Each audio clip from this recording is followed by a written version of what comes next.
ಅದು ನಮ್ಗೆ ಗೊತ್ತಾಗದ ಹಾಗೆ ನಿಮ್ಗೆ ಮಾಹಿತಿ ಗೊತ್ತಿಲ್ವಾ? ನೀವು ಎಜುಕೇಟೆಡ್ ಅಲ್ವಾ? ಅನ್ಎಜುಕೇಟೆಡ್ ಅಲ್ವಾ?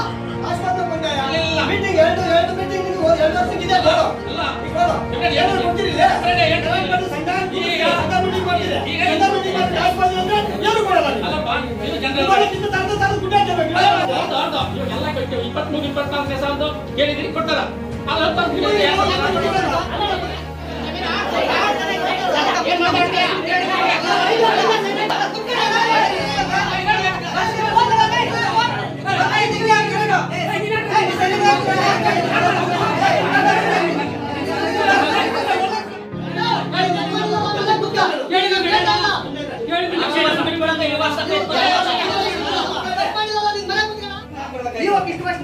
ಅದಕ್ಕೆ ಬಡ್ಡಿ ಎಷ್ಟು ಬೀಳುತ್ತೆ?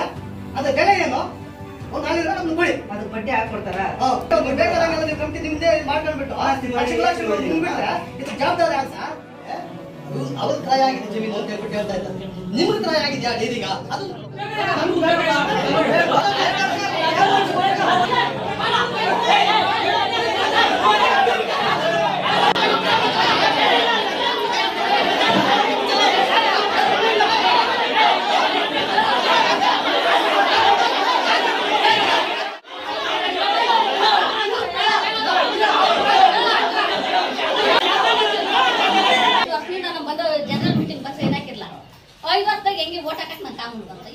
ಏನೋ 3 ತಿಂಗಳು ಟೈಮ್ ಕೇಳಿದ್ದಾರೆ, ಆಗಿಲ್ಲ ಅಂತಂದ್ರೆ ನಾವು ದುಡ್ಡು ವಾಪಸ್ ಕೊಡಿಸ್ಬಿಡ್ತೀವಿ ಅಂತ ಹೇಳಿದ್ದಾರೆ. ಅದನ್ನ ಎಲ್ಲರೂ ಇವಾಗ ಇಷ್ಟು ದಿನ ಆಗಿದೆ, ಒಂದು 3 ತಿಂಗಳು ಹಂಗೆ ವೇಟ್ ಮಾಡಿ, ಏನೋ ಅದರಲ್ಲಿ ಏನು ಇದಾಗಲ್ಲ. ವಾರ್ಷಿಕ ಸಾಮಾನ್ಯ ಸಭೆಯಲ್ಲಿ ಸದಸ್ಯರ ನಡುವೆ ಗದ್ದಲ, ಮಾತಿನ ಚಕಮಕಿ, ತಳ್ಳಾಟ, ನೂಕಾಟ. ಶಿಡ್ಲಘಟ್ಟ ತಾಲೂಕು ಯಣ್ಣಂಗೂರು ಹಾಲಿನ ಡೈರಿಯಲ್ಲಿ ಆಯೋಜನೆಗೊಂಡಿದ್ದ ವಾರ್ಷಿಕ ಸಾಮಾನ್ಯ ಸಭೆಯಲ್ಲಿ ಘಟನೆ. ಸೈಟ್ ಖರೀದಿ ವಿಚಾರಕ್ಕೆ ಸಂಬಂಧಿಸಿದಂತೆ ಸದಸ್ಯರ ನಡುವೆ ಮಾತಿನ ಚಕಮಕಿ. ಶಿಡ್ಲಘಟ್ಟ ತಾಲೂಕಿನ ಯಣ್ಣಂಗೂರು ಹಾಲು ಉತ್ಪಾದಕರ ಸಹಕಾರ ಸಂಘದ 2023-24ನೇ ಸಾಲಿನ ವಾರ್ಷಿಕ ಸಾಮಾನ್ಯ ಸಭೆ ಸಂಘದ ಆವರಣದಲ್ಲಿ ಆಡಳಿತಾಧಿಕಾರಿ ಉಮೇಶ್ ರೆಡ್ಡಿರವರ ಅಧ್ಯಕ್ಷತೆಯಲ್ಲಿ ಆಯೋಜಿಸಲಾಗಿತ್ತು. ಸಭೆ ಆರಂಭ ಆಗುತ್ತಿದ್ದಂತೆ ಮಾಜಿ ಕಾರ್ಯದರ್ಶಿ ರಾಮಕೃಷ್ಣಪ್ಪ ವಿರುದ್ಧ ಸಂಘದ ಕೆಲ ಸದಸ್ಯರು ದೂರುಗಳ ಸುರಿಮಳೆ ಹರಿಸಿದರು. ಚುನಾವಣೆಗೆ ಅನುಕೂಲವಾಗಲಿ ಎಂದು ಷೇರುದಾರರ ಮನೆಯ ಬಳಿ ಹೋಗಿ ಸಹಿ ಹಾಕಿಸಿಕೊಳ್ಳುತ್ತಾರೆ, ಕೆಲ ನಕಲು ಸಹಿಗಳು ಹಾಕಿದ್ದಾರೆ ಎಂದು ಗಂಭೀರ ಆರೋಪ ಮಾಡಿದರು. ಕಳೆದ 10 ವರ್ಷದಲ್ಲಿ ಸಂಘದಿಂದ ವ್ಯವಹರಿಸಿರುವ ಬ್ಯಾಂಕ್ ದಾಖಲೆಗಳನ್ನು ನೀಡಿ ಎಂದು ಅರ್ಜಿ ಮೂಲಕ ಕೇಳಿದರೆ ಅದನ್ನು ನೀಡಿಲ್ಲ. ಸಂಘದ ಕಟ್ಟಡ ನಿರ್ಮಿಸಲು ಖಾಲಿ ನಿವೇಶನ ಖರೀದಿಗಾಗಿ ಸರ್ಕಾರದ ಗೋಮಾಳ ಜಮೀನಿಗೆ ಸಂಘದಿಂದ 5 ಲಕ್ಷ ಗ್ರಾಮದ ಖಾಸಗಿ ವ್ಯಕ್ತಿಯೊಬ್ಬರಿಗೆ ನೀಡಿ 3 ವರ್ಷ ಕಳೆದರೂ ಇದುವರೆಗೂ ಸಂಘಕ್ಕೆ ಕ್ರಯ ಆಗಿಲ್ಲ ಎಂದು ಸಭೆಯಲ್ಲಿ ತಿಳಿಸಿದರು. ನಾವು ಸಂಘಕ್ಕೆ ಖರೀದಿಸುತ್ತಿರುವ ಖಾಲಿ ನಿವೇಶನವು ಪಂಚಾಯಿತಿ ದಾಖಲೆಗಳಲ್ಲಿ ಸೈಟ್ ಮಾಲೀಕರಿಗೆ ಖಾತೆಯಾಗಿರುತ್ತದೆ. ಅವರು ಸುಮಾರು ದಿನಗಳಿಂದ ನಿರಂತರವಾಗಿ ಅನಾರೋಗ್ಯದಿಂದ ಬಳಲುತ್ತಿದ್ದು, ಚೇತರಿಸಿಕೊಂಡ ನಂತರ ಸಂಘಕ್ಕೆ ದಾಖಲೆಗಳನ್ನು ಮಾಡಿಸಿಕೊಡುತ್ತಾರೆ ಎಂದು ಸಭೆಯ ಗಮನಕ್ಕೆ ತಂದರು. ಅದಕ್ಕೆ ಆಕ್ಷೇಪ ವ್ಯಕ್ತಪಡಿಸಿದ ಕೆಲ ಸದಸ್ಯರು, ನಮ್ಮ ಸಂಘಕ್ಕೆ ಕ್ರಯ ಆಗಿಲ್ಲ, ಖಾತೆ ಆಗಿಲ್ಲ, ಖಾಸಗಿ ವ್ಯಕ್ತಿಗೆ ಹಣ ನೀಡಿ 3 ವರ್ಷ ಕಳೆದಿದೆ, ಇದರಲ್ಲೇನು ಭ್ರಷ್ಟಾಚಾರ ನಡೆದಿದೆ, ಹಣವನ್ನು ಸಂಘದ ಖಾತೆಗೆ ವಾಪಸ್ ನೀಡಿ ಎಂದು ಪಟ್ಟು ಹಿಡಿದರು. ಇನ್ನು ಕೆಲ ಸದಸ್ಯರು ಹಲವು ವಿಚಾರಗಳ ಕುರಿತು ಮಾಜಿ ಕಾರ್ಯದರ್ಶಿಯಿಂದ ಉತ್ತರ ಬಯಸಿದರು. ಆದರೆ ಸಮರ್ಪಕ ಉತ್ತರ ಸಿಗದೆ ಗೊಂದಲ ಉಂಟಾಯಿತು. ಇನ್ನು ಸೈಟ್ ವಿಚಾರಕ್ಕೆ ಸಂಬಂಧಿಸಿದಂತೆ ಕೆಲ ಕಾಲ ಮಾತಿನ ಚಕಮಕಿ, ಗದ್ದಲ, ತಳ್ಳಾಟ, ನೂಕಾಟ ನಡೆಯಿತು. ಮಧ್ಯ ಪ್ರವೇಶಿಸಿದ ಪೊಲೀಸರು ಪರಿಸ್ಥಿತಿಯನ್ನು ತಿಳಿಗೊಳಿಸಲು ಹರಸಾಹಸ ಪಟ್ಟರು. ಸಂಘದ ಆಡಳಿತಾಧಿಕಾರಿ ಮಾತನಾಡಿ, ಸೈಟ್ ವಿಚಾರಕ್ಕೆ ಸಂಬಂಧಿಸಿದಂತೆ 3 ತಿಂಗಳ ಕಾಲಾವಕಾಶ ಕೋರಿದ್ದು, 3 ತಿಂಗಳು ಒಳಗೆ ಸೈಟ್ ಸಂಘಕ್ಕೆ ಕ್ರಯ ಮಾಡಿಸುವುದಾಗಿ ಮಾಜಿ ಕಾರ್ಯದರ್ಶಿ ಒಪ್ಪಿಕೊಂಡಿದ್ದು, 3 ತಿಂಗಳ ಒಳಗೆ ಖಾತೆ ಆಗದಿದ್ದಲ್ಲಿ ಹಣವನ್ನು ಸಂಘಕ್ಕೆ ವಾಪಸ್ ನೀಡುತ್ತೇವೆ ಎಂದು ಒಪ್ಪಿಕೊಂಡಿದ್ದಾರೆ ಎಂದು ಸಭೆಯ ಗಮನಕ್ಕೆ ತಂದ ಬಳಿಕ ಮಾತಿನ ಗದ್ದಲ ಪರಿಸ್ಥಿತಿ ತಿಳಿಯಾಯಿತು. ಇನ್ನು 2023-24ನೇ ಸಾಲಿನಲ್ಲಿ ಸಂಘಕ್ಕೆ ಸುಮಾರು 9,55,786 ನಿವ್ವಳ ಲಾಭ ಗಳಿಸಿದ್ದು, ಈ ಸಾಲಿನಲ್ಲಿ 3,91,653 ಬೋನಸ್ ಆಗಿ ಬಂದಿದ್ದು, ₹2.55 ಬೋನಸ್ ಆಗಿ ಬಂದಿದೆ ಎಂದು ಉಮೇಶ್ ರೆಡ್ಡಿ ಘೋಷಣೆ ಮಾಡಿದರು. ಈ ಸಂದರ್ಭದಲ್ಲಿ ವೈಬಿ ಗಣೇಶ್, ವೇಣು, ಅಂಜನಿ ರೆಡ್ಡಿ, ಲೋಕೇಶ್, ಅಶೋಕ್ ಸೇರಿದಂತೆ ಇತರರು ಹಾಜರಿದ್ದರು.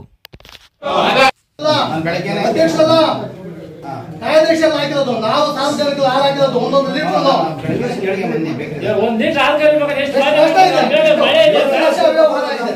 ಕಟ್ಟಿ ಕಟ್ಟಿದೆ ಅಂತ ಹೇಳಿ ಯಾವ ಬಾಬು ಕೊಟ್ಟಿದೆ ಅಂತ ಹೇಳ್ತಿದೆ ಅದು ಎಲ್ಲ ಮಾಡ್ಕೊಂಡಿದ್ದೆ ಇವಾಗ ಮಾಹಿತಿ ಕೊಡ್ದ ನಮ್ಗೆ ಬೇಕಾದ ಕೈದು ಮಾಡಿದ ತಗೊಂಡ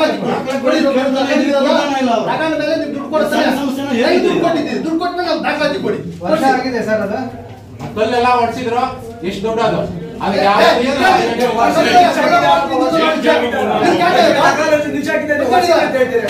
ಅದನ್ನ ಹೇಳ್ತೀರಾ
ಸಿಗ್ನೇಚರ್ ಹಾಕ್ಸ್ಕೊಂಡಿರೋರ್ನೇ ಕೇಳೋಣ ಅದ್ರಲ್ಲಿ ಏನೇನು ಬರ್ದಿದಾರ ಹೇಳಿದಾರ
ನೀವು ಮಾತಾಡ್ತಾ ಇದ್ರೆ ಏನು ಪಣೆ ಇವಾಗ ಸೈಟ್ ಇವಾಗ ಓದ್ಬಿಡ್ತಾರೆ ನೋಡ್ರಿ ಆ ಸೈಟ್ ಬಗ್ಗೆ ನಿಮ್ಗೆ ಸಮಜಾಯಿಸಿದ್ರೆ ಒಪ್ಕೊಂಡ್ರಿ ಇಲ್ಲಾಂದ್ರೆ ಬೇಡ ಬಟ್ ಓದ್ಬಿಡ್ರಿ. ಹಾಲು ಉತ್ಪಾದಕರ ಸಹಕಾರ ಸಂಘದ 23-24ನೇ ಸಾಲಿನ ವಾರ್ಷಿಕ ಸಾಮಾನ್ಯ ಸಭೆಯ ಅಧ್ಯಕ್ಷರು ಹಾಗೂ ಸಂಘದ ಆಡಳಿತಾಧಿಕಾರಿಗಳು. ಈ ಮೂಲಕ ತಮ್ಮಲ್ಲಿ ಮನವಿ ಮಾಡಿಕೊಡುವುದೇನೆಂದರೆ ಸಂಘಕ್ಕೆ 2022-23ನೇ ಸಾಲಿನಲ್ಲಿ ಸಂಘದ ಕಟ್ಟಡ ಕಟ್ಟಲು ಇದೇ ಗ್ರಾಮದ ಜೆ ಮುನ್ನಣ್ಣಪ್ಪ ಶ್ರೀಧರ್ ಬಿನ್ ಜೆ ಮುನ್ನಣ್ಣಪ್ಪರವರಿಂದ ಒಂದು ಖಾಲಿ ನಿವೇಶನವನ್ನು ಈಗಿರುವ ಸಂಘದ ಸಮೀಪ ಇರುವ ಉತ್ತರ ದಕ್ಷಿಣ 121 ಅಡಿ ಪೂರ್ವ ಪಶ್ಚಿಮ 54 ಅಡಿಗಳು ಖಾಲಿ ನಿವೇಶನವನ್ನು ಕಾರ್ಯಕಾರಿ ಮಂಡಳಿಯಲ್ಲಿ ತೀರ್ಮಾನಿಸಿ 5 ಲಕ್ಷ ರು ಮಂಗಳಾರವನ್ನು ನೀಡಿರುವುದು. 5 ಲಕ್ಷ ಈ ಹಣವನ್ನು ಇದೇ ಗ್ರಾಮದ ವೈಡಿ ನಾಗರಾಜಪ್ಪ ಬಿನ್ ದೊಡ್ಡಪ್ಪನವರಿಂದ 1994ರಿಂದ ಕ್ರಯಕ್ಕೆ ಪಡೆದು ಕೆಲವು ಸದಸ್ಯರು ಈ ನಿವೇಶನ ಕಟ್ಟಡವು ಸರ್ಕಾರಿ ಜಾಗದಿಂದ ಆಕ್ಷೇಪಣೆ ಸಲ್ಲಿಸುತ್ತದೆ. ಸರ್ಕಾರಿ ಜಾಗ ಅಂತ ಆಕ್ಷೇಪಣೆ ಸಲ್ಲಿಸುತ್ತದೆ. ಈ ಪಂಚಾಯಿತಿ ದಾಖಲೆಯಲ್ಲಿ ಇವರಿಗೆ ಕ್ರಯಪತ್ರದಂತೆ ಖಾತೆ ಆಗಿರುತ್ತದೆ. ಆದರೆ ಸಂಘಕ್ಕೆ ಕ್ರಯ ಮಾಡಲು ಜೆ ಮುನ್ನಣ್ಣಪ್ಪ ನಿರಂತರವಾಗಿ ಅನಾರೋಗ್ಯದಿಂದ ಬಳಲುತ್ತಿದ್ದಾರೆ. ಎಲ್ಲರಿಗೂ ಗೊತ್ತಿರೋ ವಿಚಾರ. ಇವರು ಚೇತರಿಸಿಕೊಂಡ ನಂತರ ಸಂಘಕ್ಕೆ ಎಲ್ಲಾ ದಾಖಲೆಗಳನ್ನು ಮಾಡಿಸಿಕೊಳ್ಳುತ್ತೇವೆ ಸರ್ ಹೇಳುತ್ತಾ ಕೋರುತ್ತಾ ಈ ಆಸ್ತಿಯನ್ನು ಸಂಘಕ್ಕೆ ಉಳಿಸಿಕೊಡಬೇಕೆಂದು ಈ ಆಸ್ತಿಯು ಸಾರ್ವಜನಿಕ ಆಸ್ತಿ ಆಗಿದ್ದು ಹಾಲು ಉತ್ಪಾದಕ ಸಹಕಾರ ಸಂಘವು ಗ್ರಾಮದ ಸಾರ್ವಜನಿಕ ಸಂಘ ಆಗಿದ್ದು ಸಂಘದಿಂದ ಕಾರ್ಯಕಾರಿ ಮಂಡಳಿ ತೀರ್ಮಾನದಂತೆ 5 ಲಕ್ಷ ರೂಗಳನ್ನು ನೀಡುವುದಕ್ಕೆ ನಮ್ಮ ಒಪ್ಪಿಗೆಯೂ ಸಹ ಇರುತ್ತದೆ.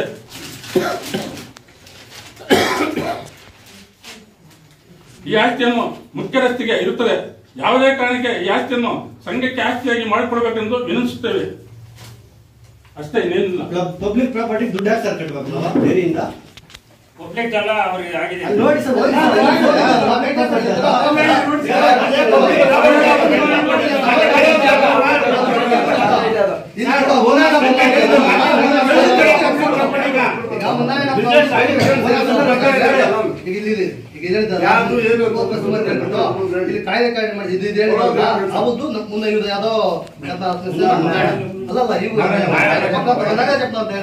ಅವಾಗ ಇಲ್ಲಿ ಮೇಂಟೆನೆನ್ಸ್ ಮಾಡಿದಾರಲ್ಲ ಗೌರ್ಮೆಂಟ್ ಅಂತ ಹೇಳ್ಬಿಟ್ಟು ಮತ್ತೆ ಈ ಬೇರೆ ಇದಕ್ಕೆ ನಾಯಿನ ಮುನ್ನಾಯಿನ ಹೆಂಗ್ ಕೊಟ್ರಿ ನೀವು ಕೊಟ್ಟಿದ್ದೀರಲ್ಲ ನಾವು ಕಟ್ಟಾಕಿದ್ದ ಹಾಲು ನೀವು ಕೊಡಿ, ನಾವು ದಾಖಲಾತಿ ಕೊಡಿ. ಅವ್ರ ಆಸ್ತಿ ಇದ್ರೆ ಕ್ರೈ ಮಾಡ್ಕೊಡ್ಲಿ ಬಂದ ಕೊಟ್ಟಿರೋದು ಎಷ್ಟು ವರ್ಷ ಇವಾಗ ಇಷ್ಟು ವರ್ಷ ನಿಂತಾನು ಅದಕ್ಕೆ ಬಡ್ಡಿ ಎಷ್ಟು ಬೀಳುತ್ತೆ, ಅದ್ರ ಬೆಲೆ ಏನು ಒಂದು ಹಾಲಿದ್ರೆ ಅದನ್ನ ಕೊಡಿ. ಅದಕ್ಕೆ ಬಡ್ಡಿ ಹಾಕೊಡ್ತಾರ ಅದು ಕೊಡಿ. ನೀವು ಬೇಕಾದಂಗೆಲ್ಲ ನೀವು ಕಂಪ್ನಿ ನಿಮ್ದೇ ಮಾಡ್ಕೊಂಡ್ಬಿಟ್ಟು ಲಕ್ಷ ಮುಂದ್ಬಿಟ್ರೆ ಇದು ಜವಾಬ್ದಾರಿ ಆಗ ಸರ್.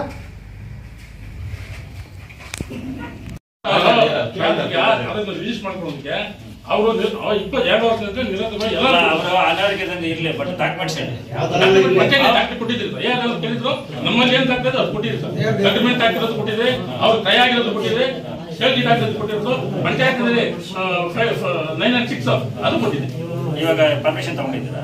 ಪರ್ಮಿಷನ್ ಇಲ್ಲ ಈಗ ಅವ್ರು ಹೇಳ್ತಾ ಇದ್ದೇನೆ ಅಂತೇಳಿ ಅವ್ರ ಕ್ರಯ ಆಗಿದೆ ಜಮೀನು ಅಂತ ಹೇಳ್ಬಿಟ್ಟು ಹೇಳ್ತಾ ಇದ್ದಾರೆ. ನಿಮ್ಗೆ ಕ್ರಯ ಆಗಿದ್ಯಾ ಡೈರಿಗ ಅದನ್ನು ಕೊಡಿ ಅಂತ ಹೇಳಿ. ನಿಮಿಷ, ಇವಾಗ ಅಗ್ರಿಮೆಂಟ್ ಹಾಕೊಂಡಿದ್ರೆ ಅವ್ರಿಗೆ ಪಕ್ಕ ಡಾಕ್ಯುಮೆಂಟ್ಸ್ ಇದ್ರೆ ಇವತ್ತಲ್ಲ ನಾಳೆ ಅವ್ರು ಮಾಡ್ಕೊಡ್ತಾರೆ. ನಿಂದು ಪಕ್ಕ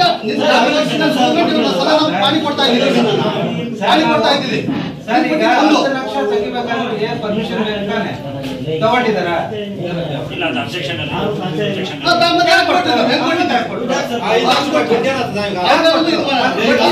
ಅಲ್ಲಿ ಈಗ ನೀವು ಯಾವ ರೀತಿ ಮಾಡ್ತೀರ ಕ್ರಮನ ಅದು ನಮ್ಗೆ ಮಾಹಿತಿ ಕೊಡಿ, ತಿಳಿಸಿ. ಮುಂದೆ ನಾವು ಯೋಚನೆ ಮಾಡೋಣ. ನಿಷೇಧಕ್ಕಿಂತಲೂ ಎಲ್ಲ ಗೊತ್ತಿಲ್ಲ ಅಂತ ಬಿಟ್ಟಿದ್ದೇನೆ. ಅದು ಮುಂದಾಣಪ್ಪನ ಜಾಗ, ಅದು ಇವತ್ತು ಅದೇನೋ ದಾಖಲೆ ಆಗ್ಬಿಟ್ರೆ 10 ಲಕ್ಷ ಕೊಡೋದು ಜಾಗ ಅಲ್ಲ. ಇದು ಊರ್ ಕಾಯ್ತಿ ಎಲ್ಲ ಮಾಡಿಬಿಟ್ಟು ಊರ್ ಕಾಯ್ತಿ ಮಾಡಿದ್ರೆ ನಮ್ದೇನಿಲ್ಲ ಸರ್. 5 ಲಕ್ಷ ಬೇಕಾದ್ರೆ ಬಡ್ಡಿ ಸಮೇತ ವಾಪಸ್ ಕಳಿಸ್ತೀವಿ. ಇದು ಮತ್ತೆ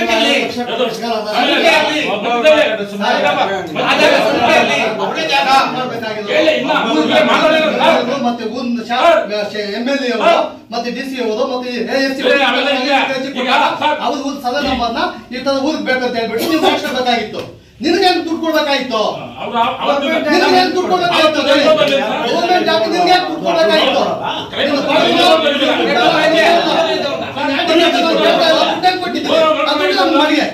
ಏನ್ ಸರ್ ಗೊತ್ತಿದ್ದು ಗೊತ್ತಿದ್ದು ಮಾತಾಡ್ತಾರೆ. 20 ಲಕ್ಷ ಕೊಡಲ್ಲ ಸಮಸ್ಯೆ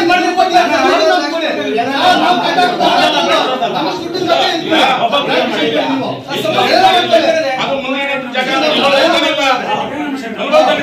ಮುಂದಾಣಪ್ಪ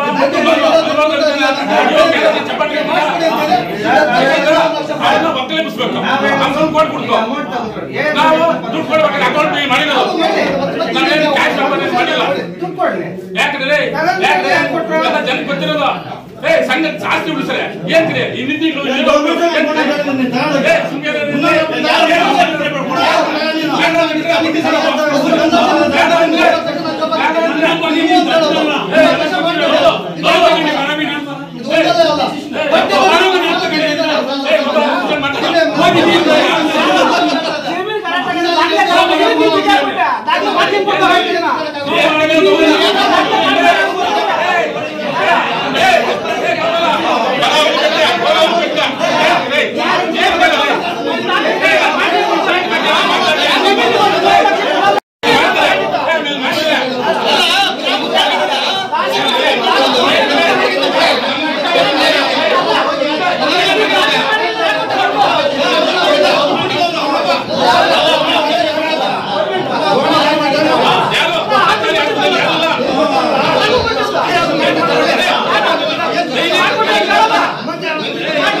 ಅವರು ಪೊಸಿಷನ್ ಅಲ್ಲಿ ಇರೋದು ಅವರೇ.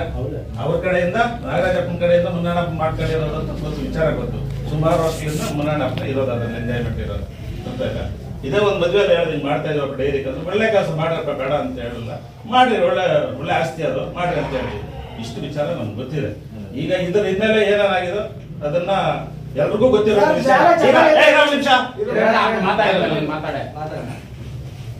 ಊರ ಆಸ್ತಿ ಅದು ತಪ್ಪಾಗ್ಯದ ನೆಪ್ಪಾಗ್ಯದ. ಈಗ ಊರ್ ಆಸ್ತಿ ಉಳಿಸ್ಕೊಳ್ಳೋದ ಇಲ್ಲ ಬಿಡೋದ ಇದ್ದಾಕ್ಷ ಏನು ಆಗಲ್ಲ. ಯಾರೋ ಒಬ್ರು ಕಟ್ತಾರ ಬೆಡ್ ಸಮೇತ ಕಟ್ಟೋದ ಆಗ್ತದ, ಏನೋ ಒಂದ್ ಆಗ್ತದ. ಅದ್ರ ಮುನ್ನಣ್ಣಪ್ಪನ ಇದ್ರೆ ಉಳಿಸ್ಕೊಂತಾನ ಇಲ್ಲ ಅದನ್ನ ಬಿಟ್ಟಾಕ್ತಾನ. ಅರ್ಥ ಆಯ್ತಾ? ಈಗ ಊರ್ನ ಎಲ್ಲರೂ ಇದ್ದೀರಿ ಇಲ್ಲಿ, ಊರ್ಗೆ ಅದು ಒಳ್ಳೆ ಆಸ್ತಿ ಅದು. ಅರ್ಥ ಆಯ್ತಾ? ಉಳಿಸ್ಕೊಳ್ಳೋದ ಬಿಡೋದ ಒಂದು ಡಿಸೈಡ್ ಮಾಡ್ರಿ.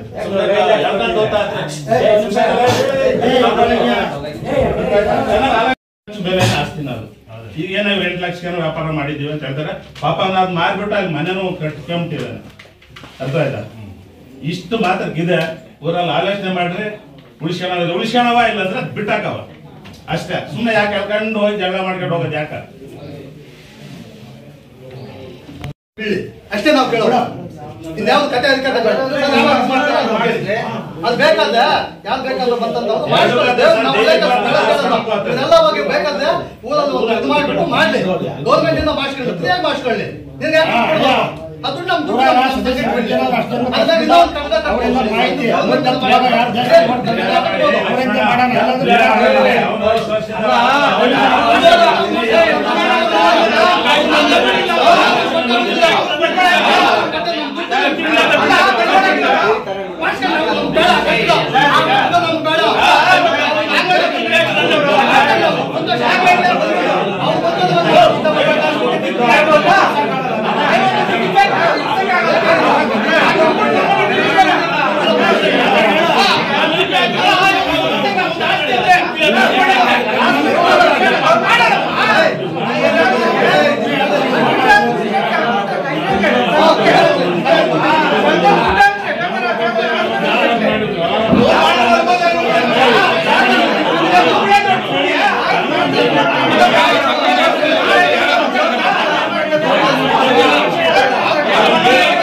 ರೆಡ್ಡಿಯವ್ರು ಏನ್ ಮಾತಾಡಿದ್ರು ಅಂತ ಸ್ವಲ್ಪ ಎಲ್ಲ ಇದನ್ನ ಮಾಡ್ರೆ ಎಲ್ಲ ತಗೊಳ್ತು ಅದೇ ಐತೆ. ಆಸ್ತಿ ಏನ್ ಬಂತು ಮುನ್ನಣ್ಣಪ್ಪ ಅನ್ಬೋದಾಗಿತ್ತು, ಇದು ಸೊಸೈಟಿ ತಕ್ಕ ಸೂಕ್ತನ ಇಲ್ಲ ಅಂತೇಳಿ ಒಬ್ಬೊಬ್ರೆಲ್ಲ ಎಲ್ಲಾರು ಹೋಗ್ತಾರೆ. ಅದನ್ನ ಸ್ವಲ್ಪ ಯೋಚನೆ ಮಾಡ್ರೆ ಬೇರೆಗಳ ಎಲ್ಲ ಯೋಚನೆ ಮಾಡ್ರೆ.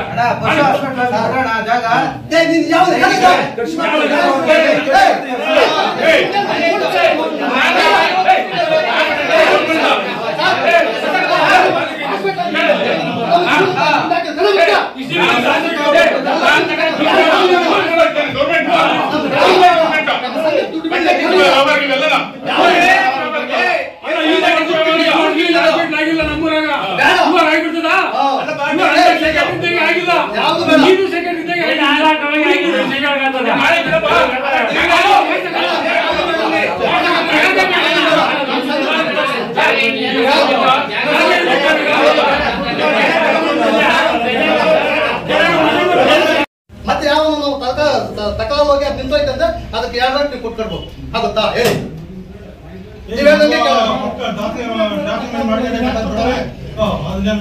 ಅವರೇ ತಗೊಳ್ಳೋ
Okay.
ಅದರಲ್ಲಿ ದಾಖಲಾತಿಗಳು ತೆಗೆದಿದ್ರೆ ಒಂದು ನಿಮಿಷ ಇಲ್ಲಪ್ಪ ಸ್ವಲ್ಪ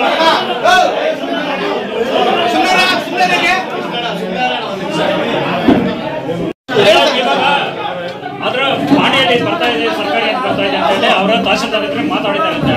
ಏನಾದ್ರು ಆಗಂಗಿದ್ರೆ 3 ತಿಂಗಳೊಳಗೆ ನಾವು ಮಾಡಿಸ್ಕೊಡ್ತೀವಿ, ಇಲ್ಲಾಂದ್ರೆ ದುಡ್ಡು ವಾಪಸ್ ಕೊಡ್ತೀವಿ ಅಂತ ಹೇಳ್ತಾರೆ. ಒಂದು ಇಷ್ಟೇ ದಿನ ಇದ್ರೆ ಒಂದು 3 ತಿಂಗಳು ಟೈಮ್ ಕೊಡಿ. ಗ್ರಾಮಕ್ಕೆ ಅಲ್ಲ,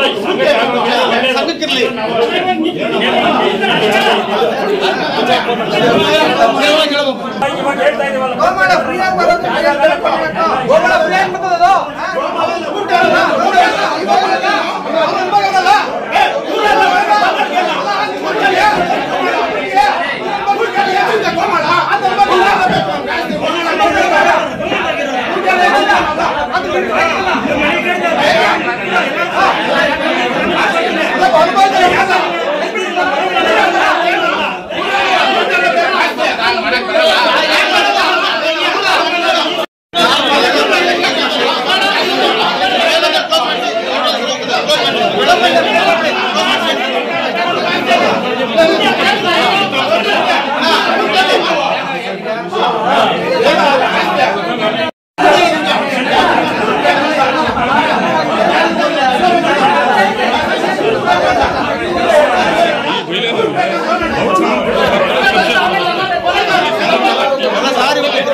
ಅಂತದ 25 ವರ್ಷದಿಂದ ನಮ್ಮ ಬಂದ ಜನರಲ್ ಮೀಟಿಂಗ್ ಬಸ್ ಏನಾಕಿರ್ಲ 5 ವರ್ಷದಾಗ ಹೆಂಗೆ ಓಟ್ ಹಾಕಕ್ ನಂಗೆ ಕಾಮನ್ ಬಂತ. ಇವಾಗ ಯಾಕೆ ಓಟ್ ಇದಿಲ್ಲ?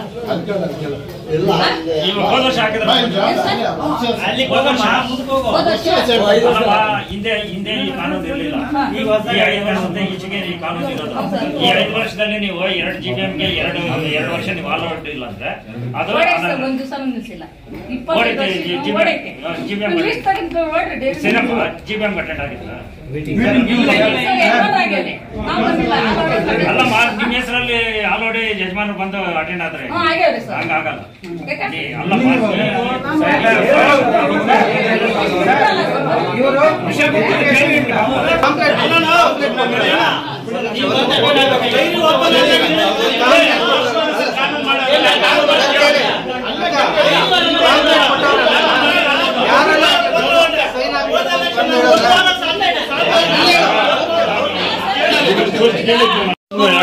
ಡಿಮ್ಯಾಂಡ್ ಐತೆ, ಆ ಡಿಮ್ಯಾಂಡ್ ರೆಸಲ್ಯೂಷನ್ ಮಾಡಿ ಎಲ್ರದ್ದು ಸಿಗ್ನೇಚರ್ ತಗೊಂಡೆ. ಒಂದ್ ಕೆಲಸ ಮಾಡಿ, ಇವಾಗ ನಾನು ಮಾಡಕ್ಕೆ ನನಗೆ ಅಧಿಕಾರ ಇಲ್ಲ. ನೀವು ಒಂದ್ ಕೆಲಸ ಮಾಡಿ, ನೀವು ಒಂದು ಅರ್ಜಿ ಕೊಡಿ, ಒಂದು ಲೆಟರ್ ಕೊಡ್ತಾ ಈ ತರ ನಾವೆಲ್ಲ ಮಾತಾಡಿದ್ವಿ, ಈ ತರ ಎಲ್ಲ ಆಯ್ತು, ಈ ತರ ವಾರ್ಷಿಕ ಸಭೆಯಲ್ಲಿ ಒಂದು ಅರ್ಜಿ ಬರೆದು ಕೊಡಿ. ನಾನು ಮಾಡಿದ್ದೇನೆ ಅಲ್ಲಿ ಏನೋ ಒಂದು ನೋಡಮ್ಮ. ಇವಾಗ ನಾವು ನೋಟಿಸ್ ಕೊಟ್ಟಿದ್ದೀವಲ್ಲ, ಸುಮಾರು ಇದು ಕಂಪ್ಲೇಂಟ್. ದಯವಿಟ್ಟು ಯಾರು ಕೀಳಕ್ ಆಗಲ್ಲ. ಯಾಕಂದ್ರೆ ಒಂದ್ಸ ನೀವು ಸಂಘದಲ್ಲಿ ಸದಸ್ಯರಾದ್ರೆ ಯಾರು ತೆಗಿಯಕ್ಕಾಗಲ್ಲ. ಅವ್ರು ಆಕಸ್ಮಿಕ ಮರಣ ಹೊಂದಿದ್ರೆ ವರ್ಗಾಯಿಸಬಹುದು. ಒಂದ್ ನಿಮಿಷ, ನಾವು ವೋಟ್ ಪವರ್ ಏನಾದ್ರು ಕೊಡುವಂತ ನಿನ್ ನೋಟಿಸ್ ಕೊಟ್ಟಿರೋದು, ನಿನ್ಗೇನ್ ಕಿತ್ತಾಕಿಲ್ಲ ನಿನ್ನ. ಅಲ್ಲ,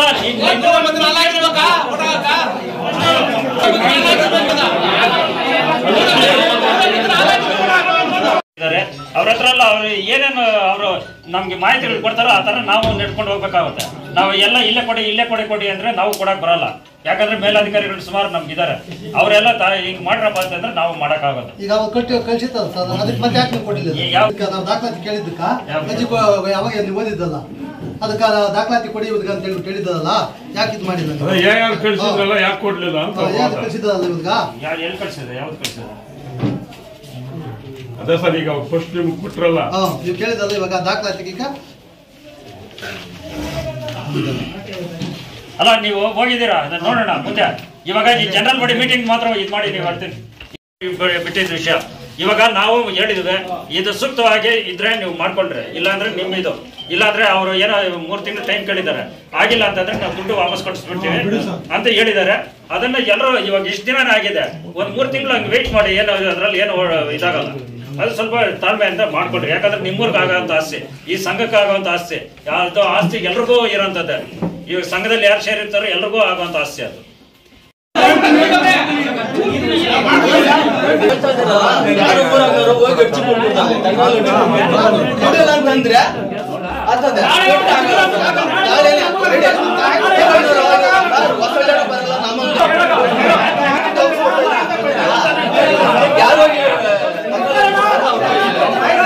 ನಲ್ಲಿ 9,55,786.56 ಪೈಸೆ ಏನ್ ನಿವ್ವಳ ಲಾಭ ಬಂದಿದೆ.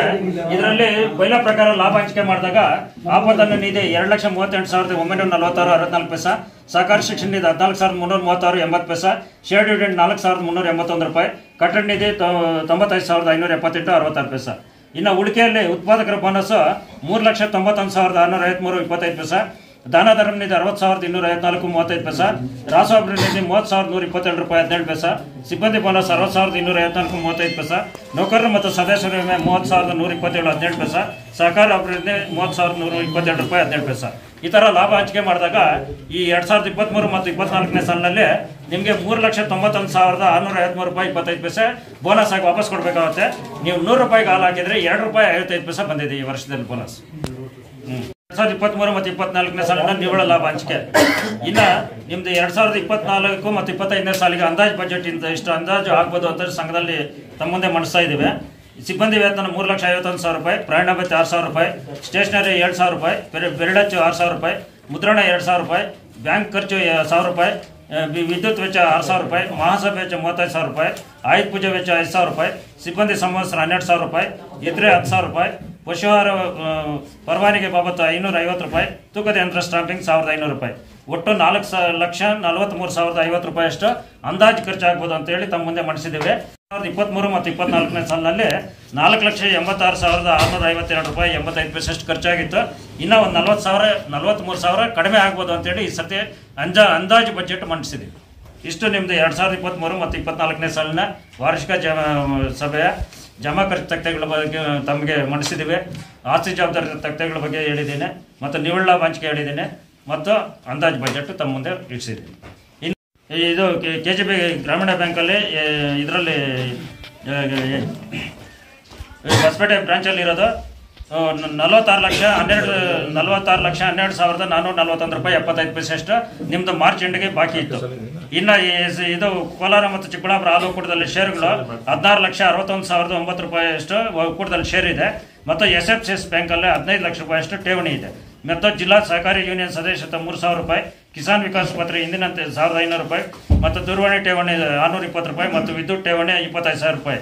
ಒಟ್ಟು 31,91,129 ರೂಪಾಯಿ ಅಷ್ಟು ಒಟ್ಟು ಹೂಡಿಕೆಗಳಲ್ಲಿರುತ್ತೆ. ಇನ್ನು ನಿಮ್ಮದು SB ಖಾತೆಗಳಲ್ಲಿರುವಂಥದ್ದು 47,07,787 ರೂಪಾಯಿ 87 ಪೈಸೆ ಅಷ್ಟು ನಿಮ್ಮದು SB ಖಾತೆಗಳಲ್ಲಿ ದುಡ್ಡಿರುತ್ತೆ. ಕೊಟ್ಟಿದ್ದಾರೆ ಲಾಸ್ಟ್ ಇಯರ್ SB ಖಾತೆಯಲ್ಲಿ 45,69,880 ರೂಪಾಯಿ ಇತ್ತು. ಇದು ಹೂಡಿಕೆಗಳಲ್ಲಿ 31,69,393 ರೂಪಾಯಿ ಇತ್ತು. 3 ಲಕ್ಷ ಕಡಿಮೆ ಆಗಿದೆ. 2 ಲಕ್ಷ ಅಲ್ಲ, ಈ ಸೈಟ್ಗೆ ಕೊಟ್ಟಿದ್ದಾರೆ. ಯಾವ್ದು